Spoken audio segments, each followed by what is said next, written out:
pagbati mula sa kaharian ng Berbanya. Ako po si John Rex Pimoseros na gumaganap na si Don Juan.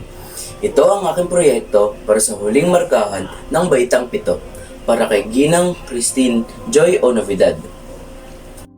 Isang monologo sa katauhan ni Don Juan sa Ibong Adarna.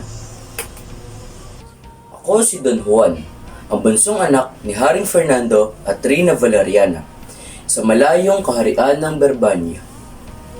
Amang hari, ako'y nangangako na hanapin ang lunas para sa iyong karamdaman. Ako ay tutungo sa kabundukan ng Tabor para hanapin ang lunas para mawala ang iyong karamdaman. Ama ko'y iyong pahintulutan, anak mo'y magpapaalam, ako na may hahanap ng iyong kagamutan. Ngayon po'y 3 taon na nang hindi nagbalik sila, labis akong nag-aalala, ang sakit mo'y lumubha pa. Kung kayo may hindi pumayag, plano ko'y tumakas ng palihim. Bendisyon mo aking ama, babaunin kong sandata.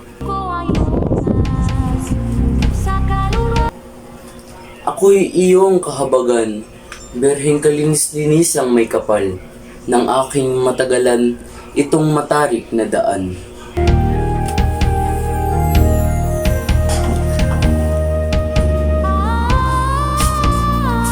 Kahabag-habag ang iyong kalagayan. Narito ang tinapay para makatulong sa iyong kalagayan. Paumanhin, ito na lang ang natitira sa aking paglalakbay. Busilak ang iyong kalooban. Maraming salamat, Ginoo.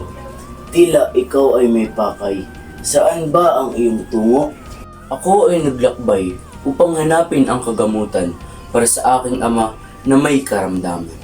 Doon sa paanan ng bundok, makikita ang iyong nais.